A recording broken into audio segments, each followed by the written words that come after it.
Buddies. Thanks for tuning in for another installment of our coverage of the show, Big Little Lies. You're welcome.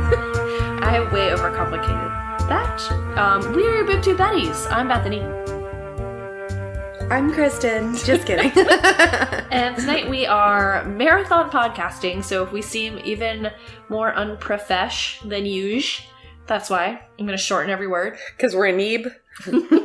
Yeah, we are so ineebed. We're covering Feud on FX, which we just did before this. So if you're watching that and want to make it a double Betty feature, check out our podcast. Now we're going to cover Big Little Lies on HBO. On HBO. As usual, we will have our segment, Two Truths and One Big Little Lie. I just realized all these notes here are for Feud. Very Did you leave out some stuff? Yeah, the interview on Feud. That's all right. We have Kyle Etzel joining us. We usually do, oh my god, you know who that is, right? But we actually did that for Feud this time. So, if you love that segment, never gonna get it, never gonna get it, never gonna get it. Whoa, whoa, whoa, whoa, whoa. Go to boobtubebuddies.com, see the rest of our juicy content and the other buddies. Go to their social media. Follow us. Enter your likes. And boobtubebuddies.com. iTunes. No, I just said that. boobtubebuddies@gmail.com to send us thoughts, questions, opinions, theories, etc., etc. We will shout you out. We'll put you on the show. If you want to record something and send it in, which is what we did on Feud. Yeah. We want to hear your thoughts. We want to hear what you have to say. And then make fun of it. No, I'm just kidding. Idiot! Let's cheers. Clink to the drink. Bing! Well, our classy cans. For the cans. But to the beer. Do you have any housekeeping? Not for this. Not for this. This is episode 3. I wanted to ask Living the dream. I wanted to ask you this. So TVMA LSV, and then they put all the other little things, the little acronyms or whatever for why it's LSV. Did you see the RP? Mm-mm. RP is for rape. I've Really? never seen that before. I had to look it up, what that was. Yeah. They have, V for violence, L for language. They have RP there for rape. Interesting. I know. Crazy. That's weird. I think it's weird too. But good. I mean... No, it's good. I there's a difference between sex and violence and rape, so that's true. Why don't they just put SV? Sexual violence? Yeah. That's true. Yeah. Rape. Which is interesting because most profesh places call it sexual assault. Well, and then have you seen SD for sodomy? No. No, that's not a thing. Oh. But it should be. It should be. But I don't need a warning for that. Bring it on. Because I like sodomy. Sodomy and Gomorrah.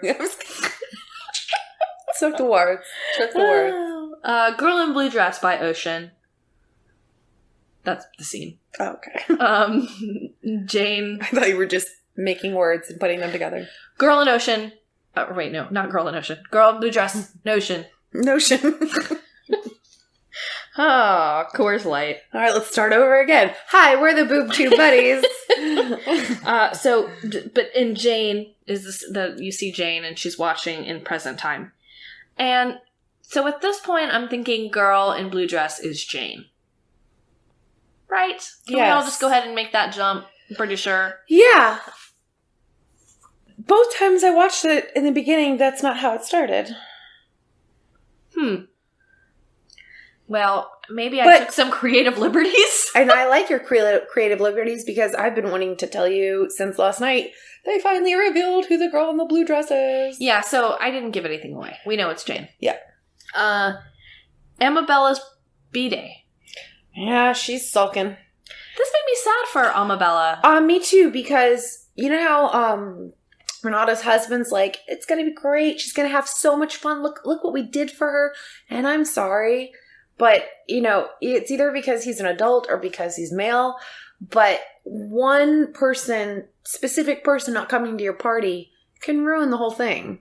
See, I didn't have a lot of birthday parties growing up, so I don't necessarily understand how all that... I don't know how to respond to that. I wasn't allowed to have birthday parties. I wasn't allowed to watch MTV, and I wasn't allowed to have birthday parties. Oh. No, I had birthday parties. But people showed up. So that's why you don't know how to relate. Oh. I don't know how to relate to this sad child because everybody came to my birthday parties. So. Adam and I have a good friend, and I won't say his name. I'm sure he doesn't listen to this, but he's so cool. But as a child, he had a birthday party, and no one showed up. Do I know this person? Yes. Can I guess? Not on air. And the story just breaks my fucking heart. Like, every time I think about it, because you would never guess that this person wouldn't have anyone show up to their party. Why did nobody show up? What petty mom was trying to arrange that? I don't know, but that would be awful, and I always worry about that with my own child. This year, she wants another birthday party. Last year was a smashing success. But I worry, what if the kids from her class don't show up? I'm like, well, let's not do a party. Like, let's go to Disney or something with the family. No, I want to party with all my classmates. It's like, God damn it. I can't control what they do. Exactly.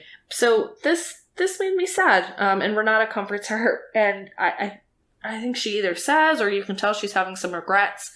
That she thinks it was a mistake not inviting Ziggy. Yeah, and this says that fucking Madeline. And we know what happened with that because it's the Disney on Ice thing, and so Perry he's a pussy. Celeste and Perry, they're talking about she's kind of telling him her plans very nonchalantly that they're going to Disney on Ice, all the women, and he's upset that he's not going because he's obsessed with Elsa or something. Because he's obsessed with Elsa? Frozen. Oh, wait. Does he say that? Disney on Ice. I'm just... Oh. I mean, because he's Scandinavian? Yep.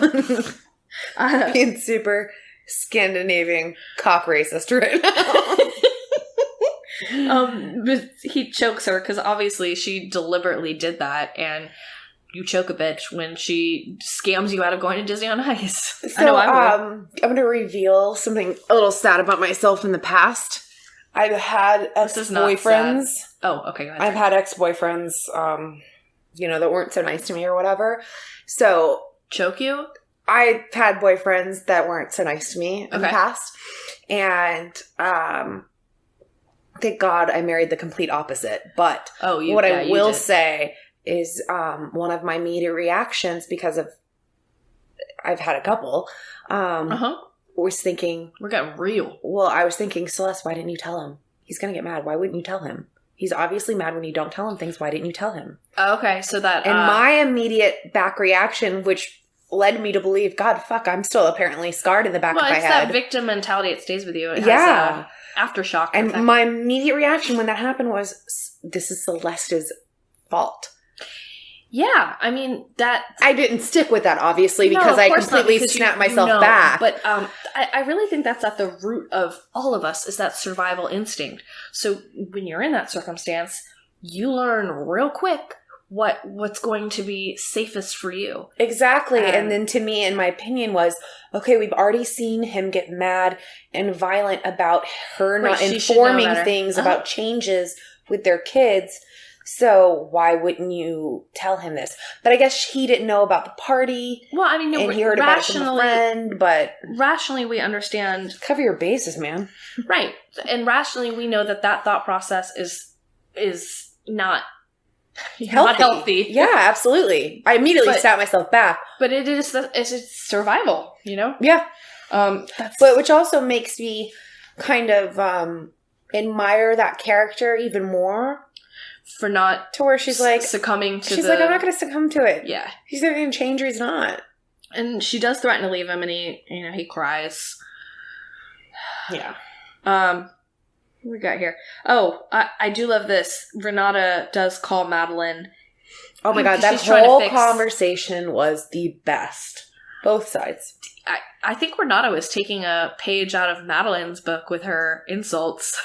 She calls her... Dumbo, sit on your face. I know. She's trying to save Amabella's birthday, which actually kind of made me like her, that she's willing to sit on the sword. No, you don't sit on the sword. What do? You You fall on the sword. No, I like not with your asshole. I like to sit on the sword. You sit on the sword. And this is where we put the SD in that warning. Oh, Sodom and Gomorrah. Sodomy and Gomorrah. But she literally is trying to bribe Madeline. Like, we'll go to Disney on Ice. All expenses paid. We'll cover it. Yeah. Honestly, I feel like Madeline should have. Oh, she should have. Been like, you know what? She's learned her lesson and we'll go to the party because at the end of the day, it's Amabella. After the third time of Madeline going, yeah, like doing the whole Office Space. Yeah, that's not going to work. We're not going to be home in time. My husband was like, this is so unrealistic. People are not this petty. I go, oh, babe, people are this petty. Yeah. I'm like, the fact that you don't think people are this petty is the crazy part. It actually proves the point that Ed made in either maybe episode 1 where she says Chloe's definitely not going to Amabella's party. And he says, well, isn't that kind of punishing Chloe? And she doesn't care about because even Chloe says in there, Amabella. like, I'd rather go to Amabella's party. Right. And she's like... Madeline won. Renata is sitting on that sword. It hurts. Mm-hmm. And Madeline still is, yeah, it's not going to work. She's vengeful about it. I felt a little bad for Renata there. Hell yeah, because she really swallowed her pride there. She did. She swallowed that sword all the way down. Yep. Down to that sword's balls. She swallowed that pride cum. We're disgusting. Sorry. But that is when Renata says, I hope Snow White sits on your husband's face. And Madeline's like, yeah, all right, thanks. Pre-apology to all of our upstanding listeners. And Dumbo sits on yours. That's a good line, man. It is. They've got a lot of good lines in this. Yeah. The insults in the show are spot one for the books. I want to really take them with me. don't think I read that in the book. I don't think that was in the book. No. Half of these insults that they throw in here are not in the book, and they're the best addition to the entire show. I want to know who the professional cursor. Yeah. That did the screen, the writing, what is that called? Adaptation. Yeah. She's like, I'm going to add a fuck you in the face right here. Yeah. You right on the... And then she throws the cell phone in the pool, and I love how she's like, I didn't do it. She throws her hands up.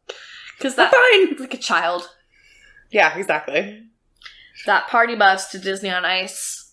They're singing Thunder Only Happens When It Rains. I was like, yeah, this is where everybody happens to know this Stevie Nicks song, including the children. Well, I could see Chloe knowing it because we already know. Well, yeah, we know Chloe's a super DJ, but I think Ziggy sang a line to it at one point, and I'm like, you don't know that song. It reminds me of being a kid. I wasn't allowed to listen to music. I wasn't allowed to listen to okay, so popular station here in Florida in Orlando is XL 106.7. No, she only listened to Z. I only listen to gospel music or old timey music. But it reminds me of 40s on full. Being at a birthday party. That's all she was allowed to listen and to. all the kids are singing Ace of Base, and I don't know any of the words, so I'm smiling and I'm moving my lips. I saw the signal, and I opened up my eyes. I'm just looking, moving my mouth. I think one girl was like, you don't know what this is. And then as soon as Mbop came out, her life was made. Mbop. Exactly. Finally. She's like, I got this one. Oh, that's good. And I love how the lady in one of the interviews for the police points out that that Madeline is really trying hard for this to work. To make it awesome. They make it awesome and the best thing ever. They're having champagne and Celeste got this Jesus, ostentatious fucking huge limo. Oh, the part... but that looks like fun. It looks awesome. Jane's like, do I have to pay for this? Because you guys saw where I lived, right? Is this included in the ticket price? Exactly. Do I have to fork money over for Trade you for coffee. Yeah. I'll do your books for you. Exactly. So, Amabella's party. Dad is high.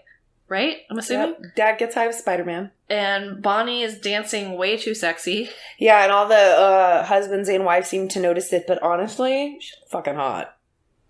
She did look hot. She looked great. And Nathan, you see Nathan, he sees Renata's husband, Gordon. Is that his name? Gordon? Checking Bonnie out. I would be throwing shade Bonnie's way.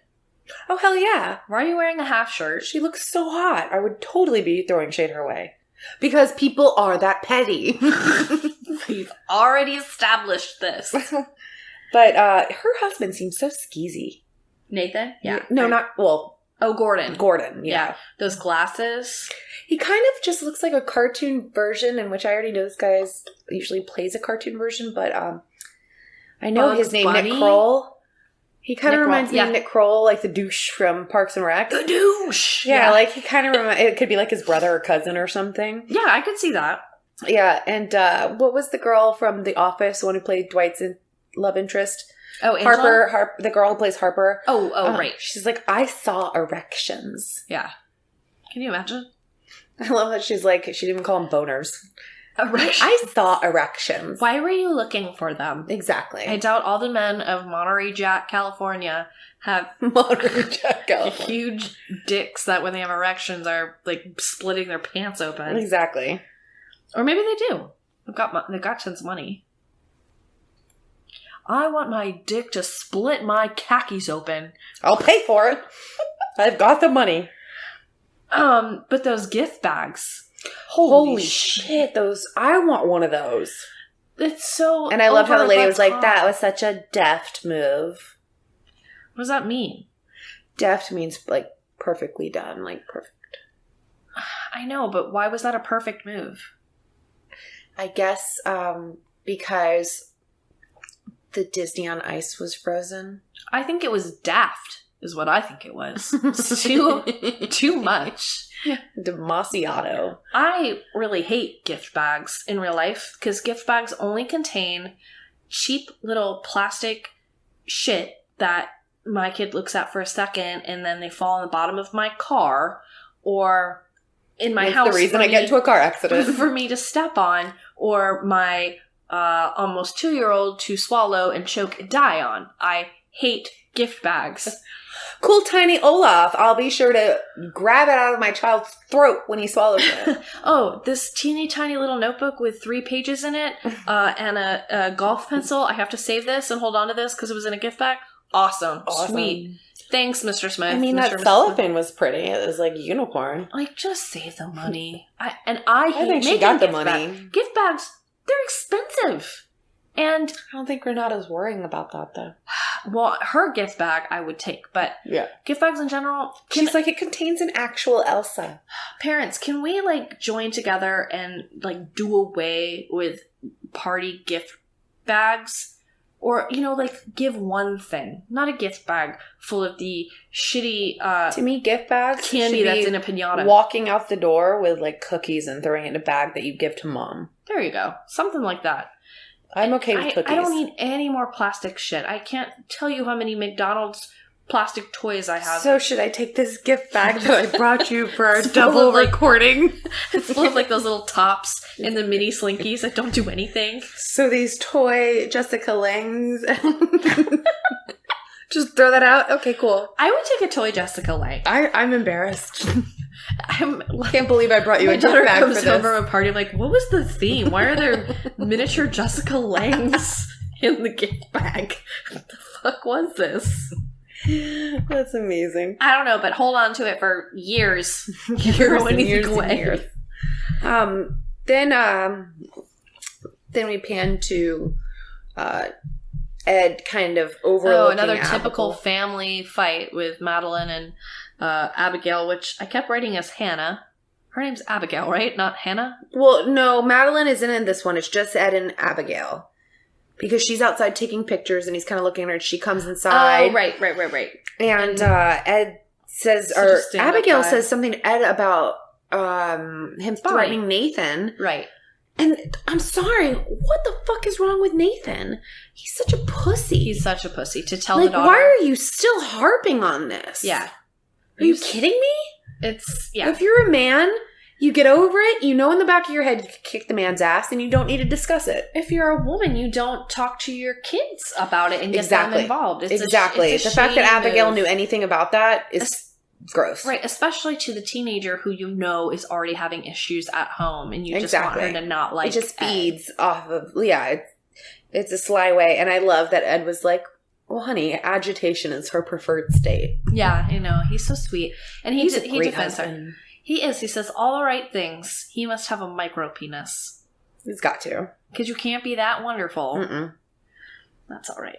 Madeline's like, I do love him, and the passion is just as good, but, we deal with the micro penis as it comes. The micro penis. Or doesn't. It's so small. All I have next is Harry the Hippo is missing, and Jane freaks. Yeah, back at Jane's, they realize they left Harry the Hippo behind and flips out. At Disney on Ice? Yeah. God damn you, Ziggy. Yeah. Pull your shit together. Well, no, I mean, goddamn you, Jane, because Jane's the one getting blamed for it because... This is why they don't do crap like this anymore, because parents hate when something gets sent home. When I was in elementary school, they would send home the class pet. Do you remember that? Mm-hmm. We did the same thing. Not cool. Parents don't want that. Pet dies on your watch. Guess who's blacklisted from birthday parties? Exactly. Your kid. Exactly. Because it's become like the number one emergency, like for the next 24 hours. Right. You coddle it like ridiculousness. And then we go to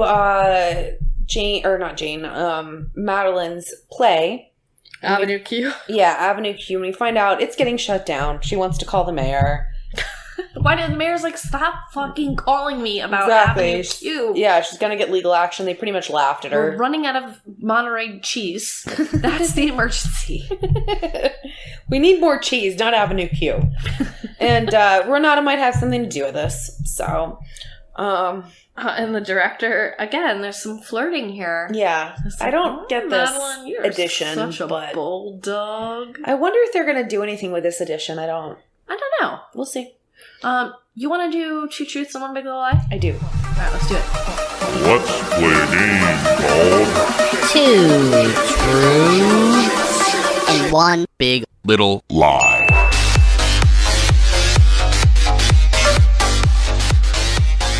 Okay, so I would just like to acknowledge, or maybe I already did this in the last podcast, that I asked you if you wanted to go first, and then I went first. You did that one last one.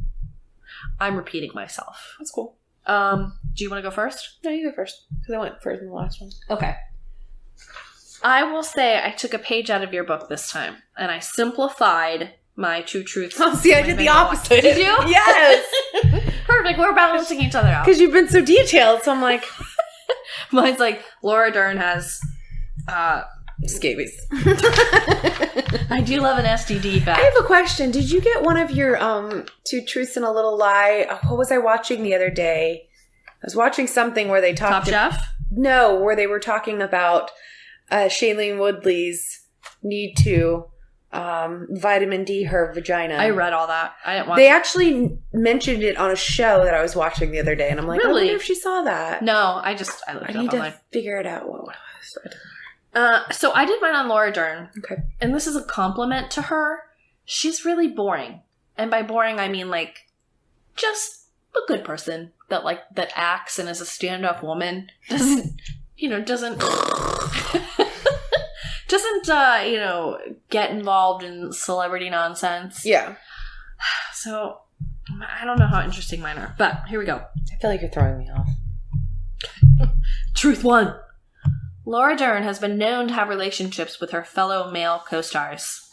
Some of these include Kyle MacLachlan, Nicolas Cage, and even a brief engagement to Jeff Goldblum and to Billy Bob Thornton. Okay. Laura Dern is related to Tennessee Williams, who is a woman. They are second cousins on her mother's side. Okay. Laura Dern was nominated for an Oscar for her performance in Wild, which starred Reese Witherspoon. And it was known on the set that Laura and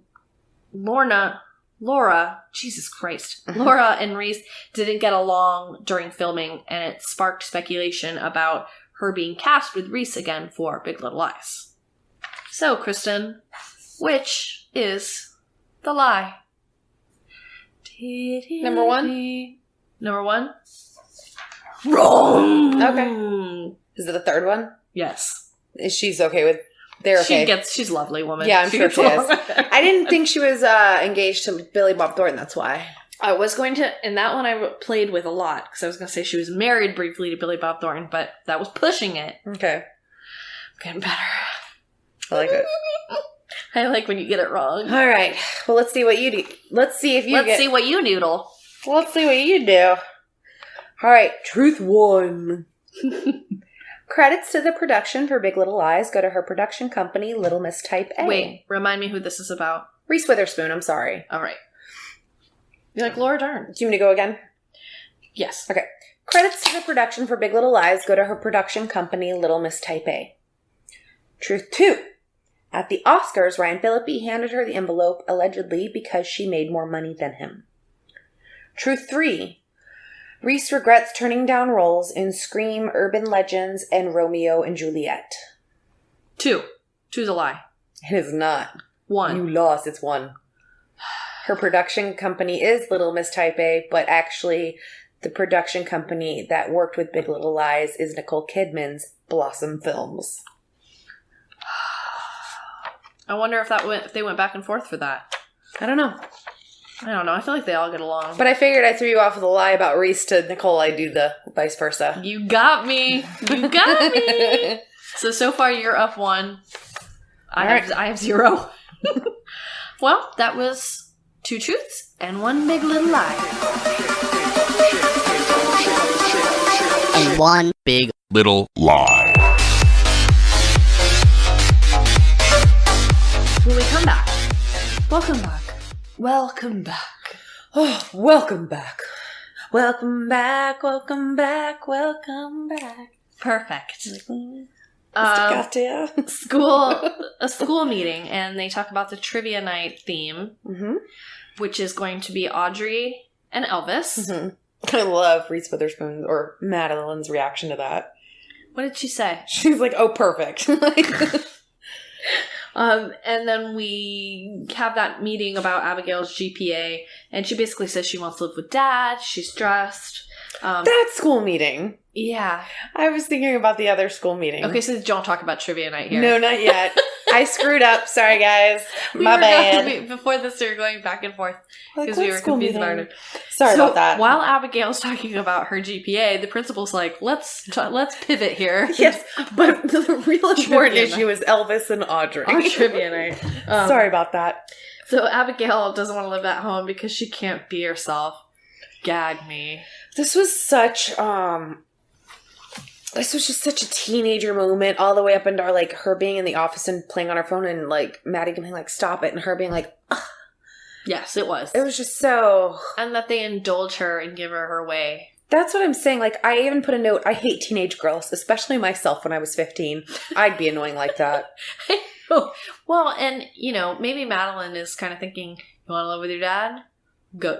Madeline it's probably better for the relationship. They need a break. It is. I don't think she's thinking that. I think she feels very... Betrayed. Yeah, she's heartbroken, betrayed. And I love the look on her face when she's like, I really didn't think about this until Miss Brewster said something. And then the way she looks at the teacher like, are you fucking kidding me right now? Yeah. I would have too. I'd have been like, great job, woman. Miss Brewster does that thing where she puts up her middle finger and pretends she's putting makeup on. And then puts her middle finger down. Her middle finger compact. Yeah. I love it. But I do like this scene. You were going to talk about it. Yeah, well, I was just going to say where her and Ed talk, looking out over that. This is the only time they ever have meaningful conversations. While looking over the ocean. I mean, he just says so many, amazing things. Kind of really, this is your fault because you raised such a beautiful, strong, independent woman with her own thoughts. Just like her mom. But my favorite part, which I feel like you or I would say, is she wouldn't leave if she knew I had cancer. And then Ed's like, but you don't have cancer. I can definitely see myself doing something terrible like that. Same here. She wouldn't leave if she knew I had cancer. I swear to God, today in the car, my daughter gets so moody. She came home from school. School was fine. Typical Taurus. One of our fish died, and she started crying. We're in the car picking up our son, and she's crying because she's so dramatic. This is the worst day ever. I'm like, it could be worse. And she's like, no, it couldn't. And then, of course, I'm like, it could be. I could be dying. That would be worse. This is like silence in the backseat. Like, God damn, who am I? And also she starts sobbing. Fucking mommy dearest. She comes home, and Adam's like, what's wrong? She's like, Mommy's dying. I told her I have cancer. That's a bad day. Oh, I'm such a good mom. We're moving to a different state, and you're losing all your friends. I did. Well, what? I just kept. Nope. But now I put it into perspective for you, honey. I did say all your hair could fall out. I mean, it's true. And she's like, really terrified and be like, you could wake up one morning and I've cut off all your hair. She was smart though. She's like, cancer doesn't do that. It's the medicine that does that. I'm like, you little. Ooh. She's like, I would just wear a wig, you fucking idiot. I should say that. What a little Chloe. What a little Chloe. She calls you woman. I went to grad school to be a therapist, and I say like the worst shit to her, like stuff that is like, no, that's not what you say. Yes, but to the point where you tell me what you say to her, and I think, you know what, that's how I'm going to do it. Don't do it that way. I'm sorry, but you have a boy though. Girls are awful, man. They're wonderful. You know what's so great is I'm doing the opposite, and Jason's like, could you please stop teaching our 15-month-old son, how to talk like a valley girl? Me and Lauren are in the room the other day, and he's trying to like close the door, and we kept going, bye, like that. A few minutes later, he goes, bye, close the door, and they're like, he goes, can you stop making our son into a valley girl? Because then he goes to walk out the other day, and he goes, bye. I love it. I'm like, sorry.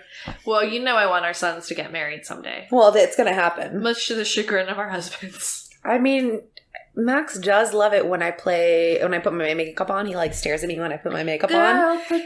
And then I always lean down and kind of pretend to brush his face with my brush, and he's like, ah. Yeah, I was just about to take it. And he grabs my heels and goes, shoes. So, who knows? We'll see. Well, I'm going to stop there because I've got so many bad things going on in my head that I want to say that are not appropriate. Oh, okay, cool. So, kind of like the comments I was leaving on his pictures. Those were the best. Okay, so I'm like, I'm not going to like it, and I'm going to keep it up there just to make you miserable. I'm so glad social media was not around when I was a teenager, because I would be so much trouble. Impulsive, and I have a beer. I'm like, you dare me to do it? You dare me to write this? Or you dare me? Like, and I would be a bad friend if the social media was around, because I'd be over there going, I triple dog dare you. Celeste in the shower. Perry gives her that ugly diamond necklace. That apparently is to cover up the bruise that he gave her on her neck. It's a diamond necklace with like a huge, like, he does it for every injury. Like, he grabs her by the wrist and he gives her a bracelet, and he chokes her in the throat, and he's like, necklace for the neck injury? She at some point can't even walk because she's like just covered in diamonds all over her. I broke your finger, here's a ring. What did they used to do? The neck braces? Yeah, in Africa though, like where they would stretch the necks out. Yes. That's Celeste. Just covered in diamonds. She's diamonds are a girl's best friend. But apparently it makes it all better, especially when he goes down on her. So. She's like, okay, it's fine. What if before he went down on her, he's like, I'm really sorry, and like plucked his nose and went like, oh, that's amazing.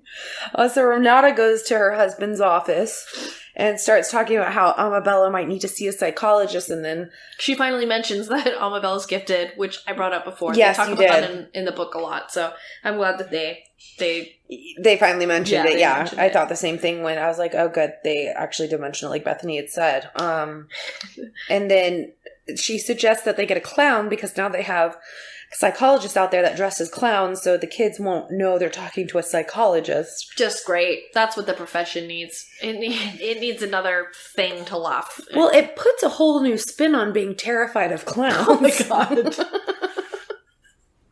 Like, you see a clown, he's gonna make me work through my problems. How does this make you feel? Exactly. The rapey psychologist clown. Not like, hi kids, how you doing today? Hello child, how does that make you feel? Let's talk about the time your daddy touched you. Well, I'll make a balloon animal out of it. We'll have a big cardboard cutout, and you just tell me when to stop. That's so fucked up. She goes into about missing the spontaneity in their life. I do think there was a humanizing moment there where Renata talks about how she's constantly failing. I thought that was kind of nice to see her. Yeah. Although there have been lots of times where she kind of shows her weaknesses. Yeah, but that's, even then, that's human. Yeah. Yeah. So they really show, like you said, just all these characters being true, genuine human beings with bad and good sides. Yeah, and I'm glad they did that because they were really, kind of making her just very one-sided. Like, they don't make any of these characters one note. Like, it's just, that's it. Like, I still don't know how to feel about Celeste and how she feels about the abuse. Like, do we say, girlfriend, you need to do this, but then she doesn't do things that normal people that stay would normally be cautious to say something, but she's not like that. So it's very... You know what I think is interesting is that in the book, at least in my perception, Jane is the main character. Yeah. But the show... She's definitely not. No. It's Madeline. It's Madeline. Yeah. Well, Madeline and then I guess Celeste. Yeah. And I wonder, is that because they have two huge stars playing those parts? Probably. Or, those characters are more... interesting, but Jane is interesting in the book. Jane is very interesting in the book, but I think it's a lot of in the show. Well, I think it's a lot of anticipation with Jane. Do you think they're gonna... The unfolding of Jane is really the main part of the book. Yeah. But you can't do that in a show because people won't hold on that long. So they almost need to make those other characters and have Jane kind of... Right. Yeah, and probably people aren't watching the show to see Shailene Woodley. They're probably watching it to see Nicole Kidman, Reese Witherspoon, and yeah, Perry Wright. Oh, Perry. When they're in therapy, and they deny the physical abuse, you can see the look on the therapist's face, like right away. She knows right away. He does say there's a thin line between passion and rage, which is true. There's a thin line between love and hate. Absolutely, love that movie. Is that a movie? A Thin Line Between Love and Hate. Is that a movie? Yeah. Did Tennessee Williams write it? No, it's like I think it's, oh God. I feel like it's Omar Epps. Oh God. Okay. It's like a 90s movie. Okay. Right around the time of O. It's so true though, Like you can just go from loving someone to, it's hard to love someone and then just be like, meh. You go to hate, man. Oh yeah. Love. I mean, I'm sorry, that's marriage too.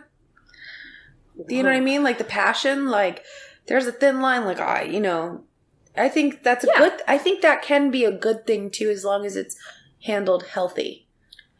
Definitely. Yeah. No, and I mean, they're going to therapy, but they're lying, which is what people do when they go to therapy. Yeah. Unfortunately, it just doesn't help when you do that. No, not at all. And I lie in therapy whenever they ask, how often are you drinking? Oh, I don't know. Once a week, maybe a glass of wine. Fucking no. I'm lying. I should just laugh and be like, that's not true. That wasn't even remotely true. You know that Amy Schumer skit where she says one time, she, before the big movie she made, she decided on a medical thing to actually fill out how many drinks she had in a week, and it was 42. Well, I mean, who doesn't lie on that part of the test? Well, I decided not to lie the last time I went and saw my doctor, who I've been going to since I was 18. You're drinking a lot more, huh? He saw it all. He didn't say a word. But he's also my dad's doctor, so he probably just like father, like daughter. Anyway. He's so... Blood pressure is good. Cholesterol is good. Looks like you decided to be honest with me this week. Oh, it's so true. I love it so much. And so Renata talks about missing the spontaneity in her and her husband's life. And then they fuck like rabbits, like Adam and Bethany do all the time. I have to hear it all the time. She always wants to take a break. That's why we took the break last time. It wasn't actually not her dog. She's saying it was just Adam hovering over her. No. She's saying that because that's what her and her husband do in real life. I was stopping you before you got there. You like how that was one sentence? I was just like, so they fuck in the bathroom, just like Adam mother. Everyone knows that's not me and Adam, it's you and Crazy Pants. I won't say his name, don't worry. Last night he gave me a necklace and then went down on me. There's bruises all over you. I'm like, oh, do we need to talk? Sometimes I like it. No, I'm just kidding. That sounds awful compared to what I was talking about earlier. Oh, good.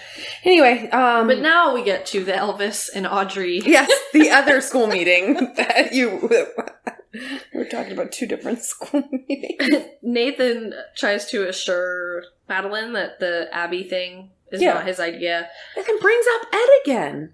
I think he's very insecure about Ed, someone he was making fun of. He's like so scared of Ed. Good. It's the quiet guys who, those are the ones that when they get angry, you better run. I mean, like, it's just so funny how he's like supposed to be this tough guy in the motorcycle jacket, and then he's literally, it's mentioned twice that he's like, Nathan's like, Ed wants to beat me up. Stupid. It is stupid. And Bonnie hugs Madeline, which is like, I will never encroach on your relationship. Honestly, I would probably appreciate that. Mm-hmm. Whether or not I believed it. I like when people even if I know, if I know that. Well, that means in the future, when it does happen, you can be like, well, you said it. Whether or not you believe it, it's still nice to hear. Absolutely. Like when someone's like, you are not fat. You look beautiful and you're thin. Mm-hmm. I still like it, even though I know they're just telling me that to get me off the side of the building. It's like when Jason tells him I'm a good cook.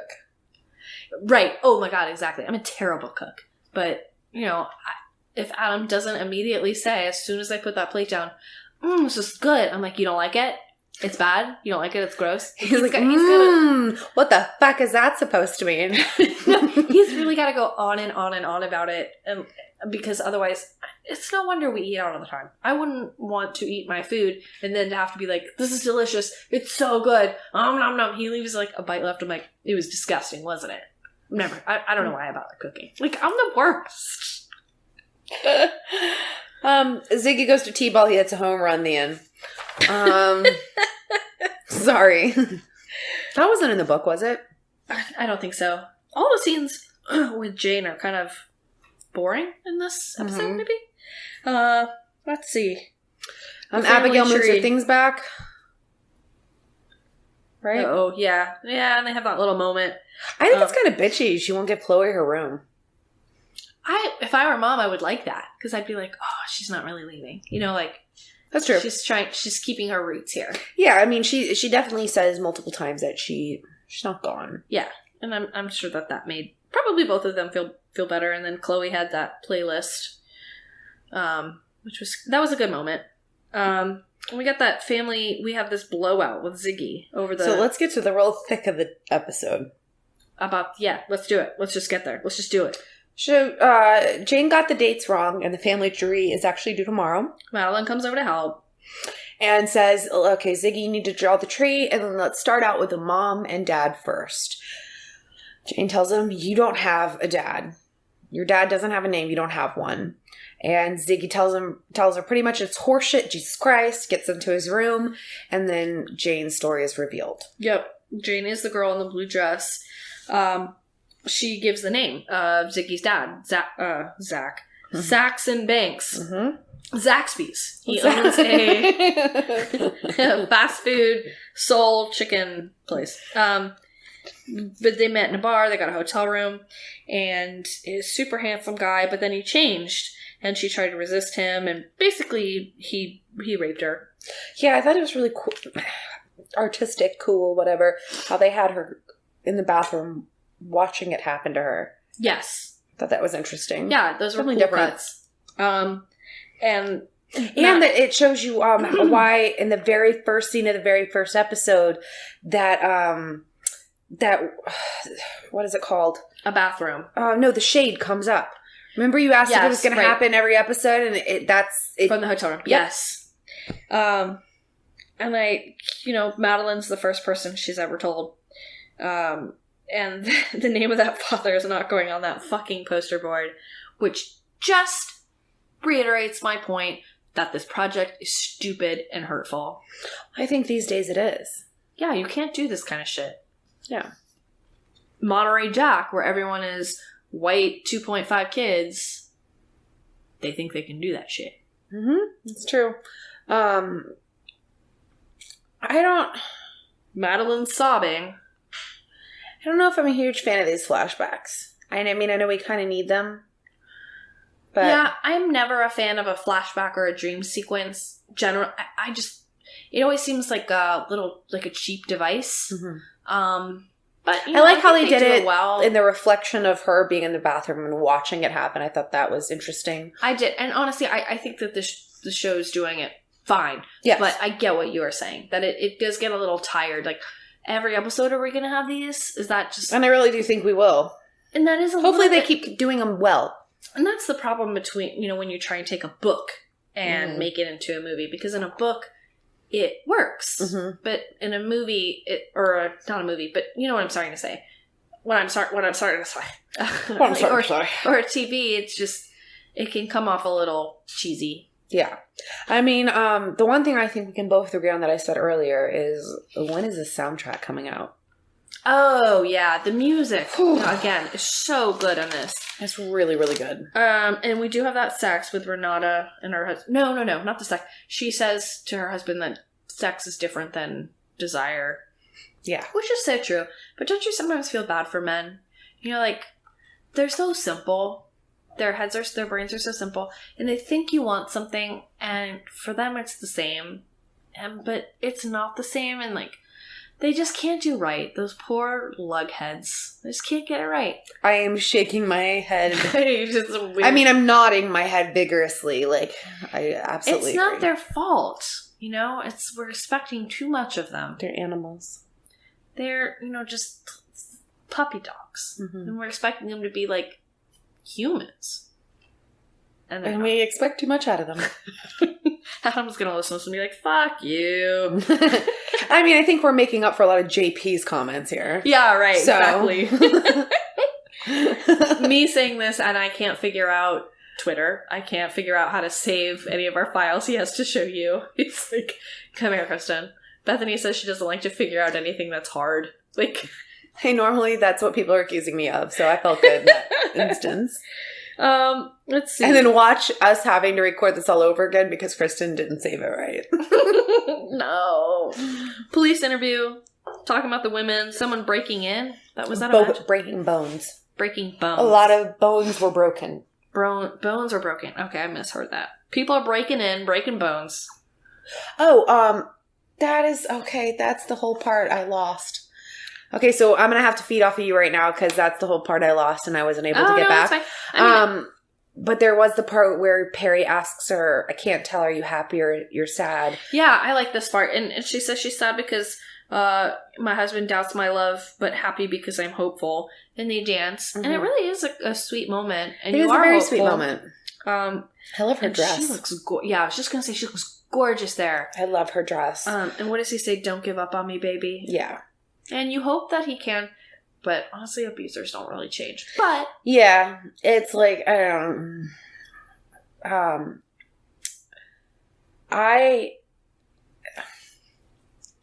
it's hard with that because it's almost like somebody cheating.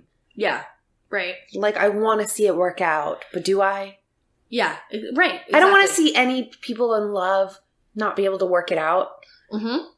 But then you have to really think about the facts. And that's kind of what the women itself go through. I want this to work out. I love him. But you can't forget that this shit is happening. Yeah. I personally have never seen a relationship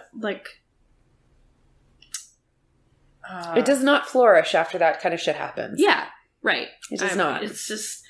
They tell you they will stop, and guess what? I have heard of situations where there's a one-off, some terrible fight, and there's one slap. And it never happens again. Oh, yeah.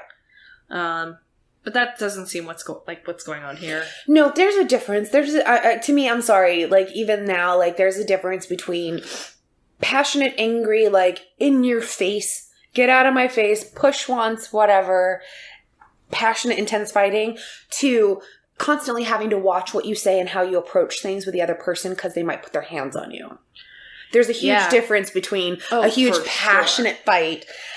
To me, if that happens, that happens. Those are people who've known each other for years, who are both kind of a little volatile, but aren't violent, abusive people. Does that make sense? I don't know. I'm trying to define it, and this is probably the worst thing ever to do. Sorry. No, if you have been in a relationship like that where there's that fear, and then you are in a relationship where it's not like that, you really do. It's like, oh my God, like, it's easy to take for granted, although you shouldn't have to take it for granted, when you can have an argument with someone and not be afraid of them. Yeah. Especially as a woman. You know, generally we are not going to be as strong as our male partners. And it took me a long time not to flinch when I got into a fight. And that's just, it's so much. Oh my God. And I was 18 and 19 when I went through it. And that's the thing, especially when you go through it that young. Your brain is still making connections and growing, and, like, that shit is in there. My following 2 boyfriends was, what can I do for you? What will make you angry? Make sure I don't do it. Oh my God, what can I do? Like, you know what I mean? Yeah. And I was very on my, quote, best behavior. Mm-hmm. But wasn't necessarily the best behavior that they wanted, so it was more weird to them. Yeah. Do you know what I mean? Uh-huh. It's a very hard thing to unadjust to. Oh, right. I mean, and that's why I find Celeste so interesting as a character, because it's such a weird contradiction of not the normal abuse victim, and I like how they approach it because it's more real. It is, and it's you spend more time really looking into the nuances of that relationship when you look right next to it, like side by side with Madeline and Ed's relationship, which is clearly very safe. So to see the two, it highlights all the little things that are going on with Celeste and Perry. And Celeste just seems so boring, though. I'm not going to lie. Celeste? Yeah. She seems tired to me. She seems tired and beaten down, exhausted. Not like, beaten I just down want to be like, but... hey, honey, what's your favorite movie? I mean, what do you like in life? She used to be a successful lawyer, and now she seems like I don't see that lawyer in her at all, and I want to see that lawyer come out. Numb and just kind of going through the motions. Oh, I can't say that. Never mind. I was just about to say something from the book. Can't say that. I caught myself. Good girl. You Coors Lights. How about we stop here? Yeah, let's stop here. Right? I'm sorry. I have half No, we're at the end of the episode. Okay, cool. Madeline was in Abigail's empty room. Jane puts the gun under her pillow again. Which I still think is not very safe. The gun under the pillow? Yeah. Yeah. And I don't remember that from the book. The gun under the pillow. Because it didn't happen in the book. She wakes up, Ziggy's got the gun. Like we said, Ziggy's they like to... got a gun. Just keep doing that. Janie had a gun. Now Ziggy's got the gun. All right. Now both of them are dead. Just kidding. What the fuck happened to this show? What is this? Spoiler alert. Ziggy's wearing one of the Dapper John, Draper Jane dresses. Her blue skirt. Was it Draper James? Yes, it was. Draper Jane. Draper James. Draper James. Draper James, yes. Don Draper. Yeah. Okay. All Don right. Draper James. Jingleheimer Schmidt.